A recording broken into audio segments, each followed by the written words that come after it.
Today, I'm going to be talking about the one area that seems to unite most autistic people in being just such a stressful experience for them, and it's schooling. Like many autistic people, I really struggled in school, and interestingly, when I did my autism assessment earlier this year in order to get diagnosed, I've been through quite a significant amount of trauma in my life, but it was the one area, school and bullying, that I got super emotional about. So it just goes to show the long-term effects of what the school and the system can have on an autistic person, doesn't it? So our school system here in the UK is split into three different parts. So you'll have primary school for children aged 4 to 8, middle school for 8 to 12, and then high school or senior school, and that's for children between the ages of 12 and 16, although there is a requirement now for children to stay in education until they're 18. So I have a real difficulty with long-term memory, so I don't remember too much of my school life, which is probably a good thing in many ways, but in primary school, I remember that I did quite well as a student. I've always been considered pretty bright, so I did quite well academically, but I had a bully even in primary school who just targeted me whenever she saw me. We were in the same class, so it would be kind of on the regular really, so I'd receive kind of snide comments from her regularly, so it just really affected my confidence. And interestingly, this same girl saw my brother years later and asked how I was, which was really odd. I don't know how you go about to make somebody's life miserable and then ask how they are years later. No idea what that was all about. My middle school experience was pretty similar.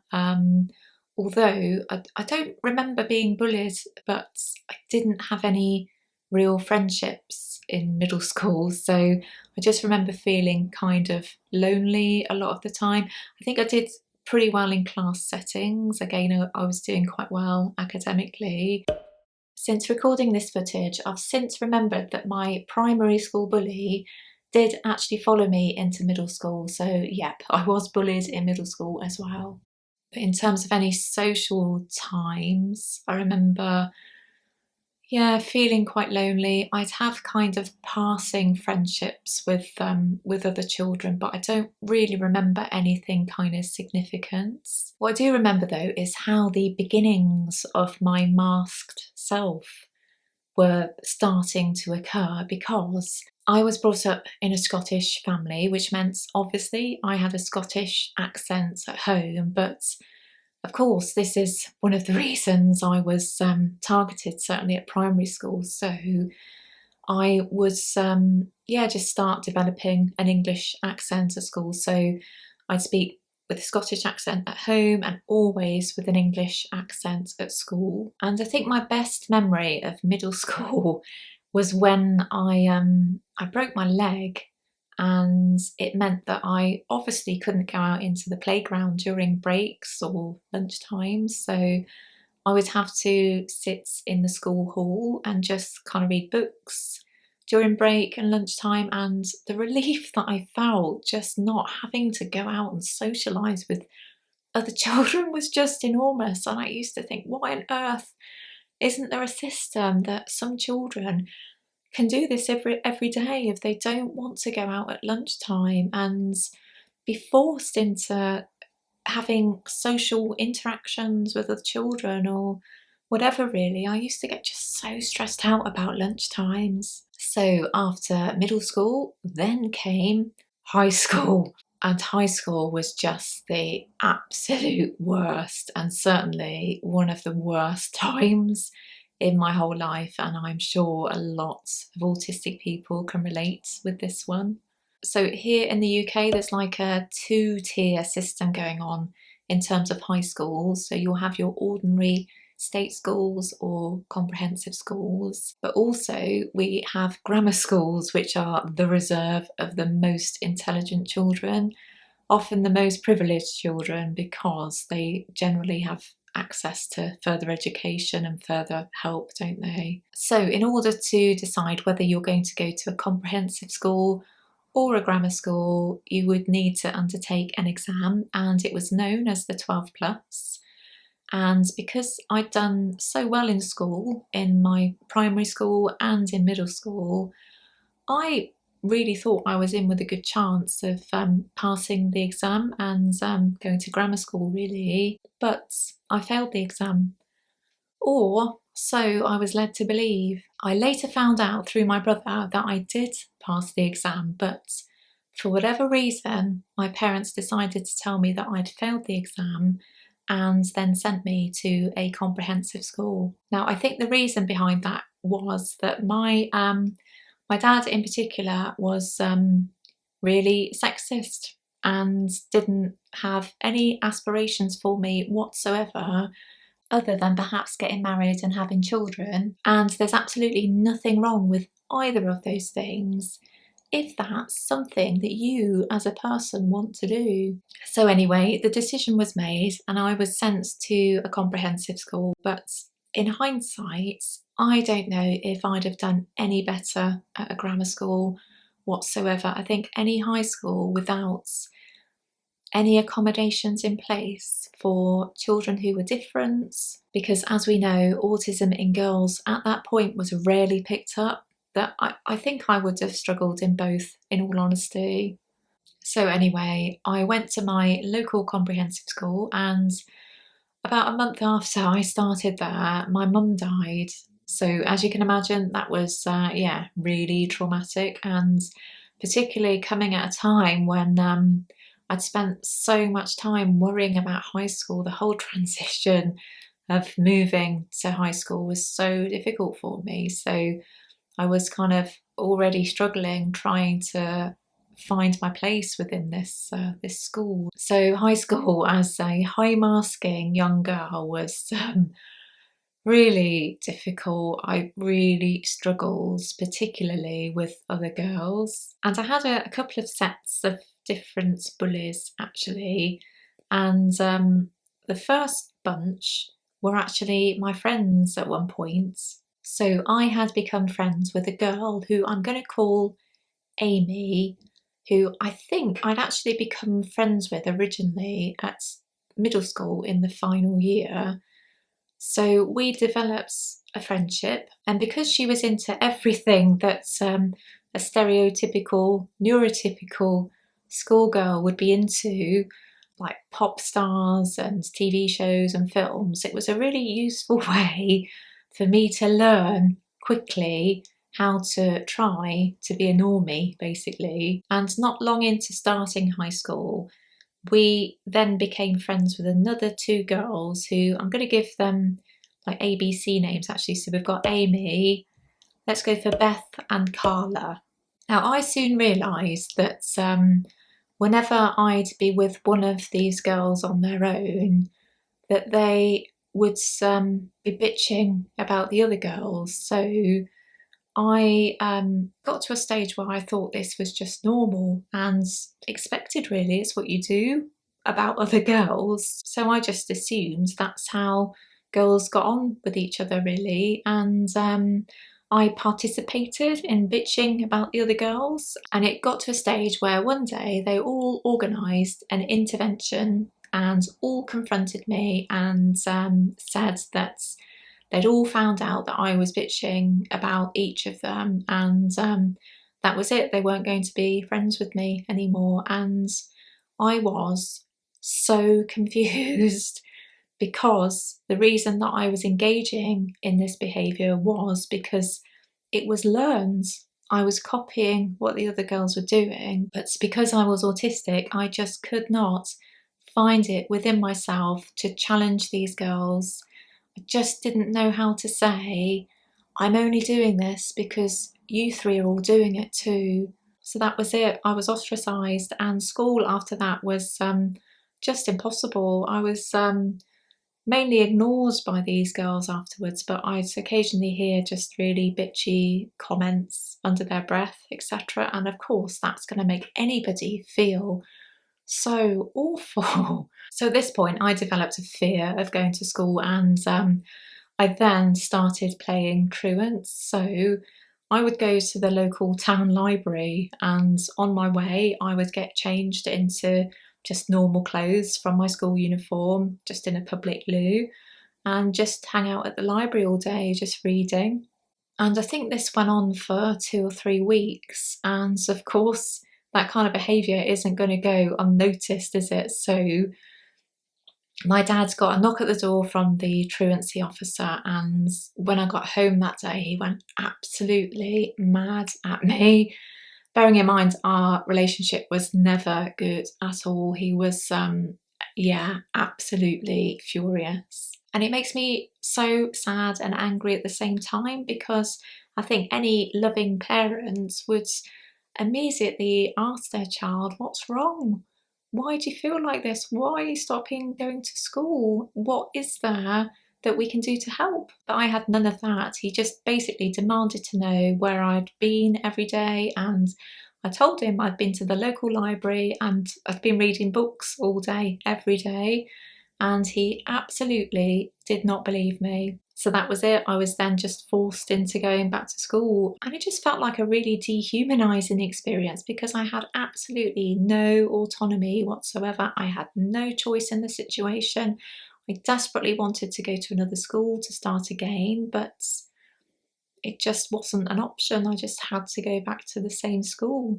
And it wasn't just this group of girls that I had issues with. There was another bunch of girls who were probably considered the cool girls or the mean girls of the year, and they were just awful to me as well. In particular, one story springs to mind, and I'm going to share it because it just really evidences how naive some autistic children can be. So I'm going to call her Bitchy Girl because that's the only thing that's springing to mind, really. But she gave me a note, and she said, "I want you to give this note to this boy in class, and I don't want you to tell him that it's from me," meaning her. And I then went over and did what she said, because I didn't know what else to do, really. And of course, the note said, "I really fancy you," implying that it was from me. And I think it just really evidences the level of, well, nastiness that some children have when it comes to children that are different from them. And this was something that I agonised about once I got home, and I'm sure many of you will resonate with that. But I just was so angry at myself that I just didn't know how to say no to people. I didn't know how to stand up for myself. And this was something that went through not only my school years, but certainly my teens and my 20s. It took me just ages to learn how to stand up for myself. I forgot to point out that Amy, Beth and Carla did actually befriend me again a few months before finishing high school, which was a relief in many ways because it did make that time easier for me. However, because I'd lost trust in them, I just didn't see them again after school.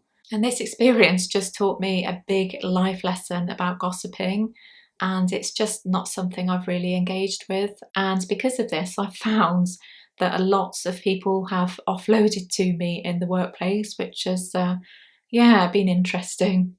I think in terms of schooling in the 70s and 80s, one of the main issues was that we were all forced to assimilate, really, to be copies of one another. But I think now the focus is way more on individualism and how we can all feel unique and different to one another, and it's something that's rightly celebrated, but it was just so difficult back then. My partner Ian explains how it was back then so well, because the culture was basically fit in or fuck off. So of course, if you had any differences, they were just pounced on. And not only was I trying to navigate the school system as an obviously autistic child, I had a really unique name, which was, yeah, not helpful at all in regard to the situation. But just a lot of my autistic traits I'd really struggle with, even in terms of eye contact. I think I mentioned this in my very first video, that I just didn't know how to make eye contact with other girls. So my eyes would wander and I'd invariably look down, and these girls would say to me, "What on earth are you looking at my chest for? Are you a lesbian?" and all this kind of stuff. And I'd think, well, I don't think I'm a lesbian, but would it matter if I was? And I've just never understood this, but at the time, the words gay or lesbian were used as pejoratives, and I just never understood, and still don't understand, as to why, how these words are used to attack other people. I just don't get it. Also, I struggle with school clothes. Like, I absolutely hate wearing neckties and itchy jumpers and just socks with bare legs. I just absolutely hated it so much, and I suspect a lot of autistic people feel the same way, or felt the same way when they were at school. And I think both the truancy and the bullying just absolutely messed up my academic life, because I wasn't attending school, and any work that I was putting into schoolwork just wasn't of any good standard, really, because I was depressed. So it meant that even though I was forecast to get 9 GCSEs, which are the qualifications here, I ended up just barely scraping by with 2. And I remember actually one of my teachers, I think it was my PE teacher, who knew that I was struggling but would never come out and say it, that she knew there was an issue with me being bullied or whatever. But she said to me, "If you're able to pass all of your 9 GCSEs, I'll give you £10 for each that you pass." And I remember thinking, it's a lovely gesture, but there's no way I'm going to pass 9 GCSEs unless a miracle happens, because I've just not been at school. I haven't been in attendance. And I just wish that a teacher would have noticed and acted upon the facts that I was being bullied, because I think it was really well known, actually, in hindsight. I was the classic really quiet kid who was just reluctant to do anything. I was always the last to be picked in teams for PE, and just all the stereotypical things that you hear about really quiet children. And by that, I think what we're really saying is autistic children a lot of the time. So yeah, my high school experience was basically either being bullied or being ignored, and that's a lot to get through when it's a whole 4 years, isn't it? I think if we're being bullied at work, it's I want to say it's easier, but sometimes it's not easy to leave a job, because we worry about bills and getting money, etc. But I guess at least the option is there to be able to leave a job and get another job where you're hopefully not being bullied. But I think in terms of school, to know that you're being bullied and to know it's going to go on for years ahead of you, it leaves you in a dark place, and it certainly did for me. And I won't talk too much about that in this video, perhaps that's a conversation for another time, but I had some really dark times as a result of this. Although it's pretty old now, this research from 2012, which was conducted in America, found that over 60% of children with autism were bullied. And if we look into the research a little, it suggested that 61% of children with low support needs, which are often children in state school education settings, were at that point currently being bullied. And this paragraph makes me so sad, as it suggests that autistic children who wanted to make friends with other children but struggled to connect with them socially were being bullied at a higher rate. And although this research is pretty old now, I think sadly a lot of these figures would probably still ring true. So feel free to leave your experiences of school down below. And I think because this is such an emotionally charged topic for lots of autistic people, I'm not going to do any read through of comments in a future video like I do sometimes, or I'm planning to do with some videos, because I personally don't think there's anything to be gained from that, because as I say, it's just so emotionally charged, isn't it? I don't think it's a video that many people would want to see, really. So before I go, I'm going to talk about just two things, and the first is like a mini documentary made by Channel 4 News here in the UK, and it's all about a state school or a high school that was created specifically for autistic girls, and it's just so heartwarming, a thought that there's this space that's just available somewhere in the UK for girls like me, or a girl that was like me. I just think what a fantastic resource that would be for those that are able to get there, really. And it gives me hope, because if we've been able to create one of these schools, can that not act as a template for others to appear around the country? Because how amazing would that be? A high school specifically for autistic girls. It's just so incredible a thought. And the second thing that I'm going to link below is it's an article, I think, that appeared in The Guardian or Observer, and it's written by Katie Wicks, who's an actor here in the UK, and she's a comedian as well, and she's just brilliant. But it's all about when her childhood bully contacted her, and the final line is just, it's brilliant. So I'd implore you to go and give that a read, particularly if you've had a bully of your own in childhood, because the thought has cropped up in my mind here and there, what would I do if a bully contacted me? And I'm not sure, but I'd like to think I'd respond in the same way that Katie did. So thank you for watching today's video. I'm not going to say I hope you enjoyed it, because I think sometimes topics can be just so triggering, can't they? And I hope it wasn't too big of a topic for you, and if you've been able to get this far, thank you. And to combat any big feelings that you have going on as a result of this video, I would suggest that you go and watch something that makes you really happy around about now, something that's cozy and just always gives you good vibes, really. So thank you for watching. Give it a like if you got this far, and I'll see you again soon.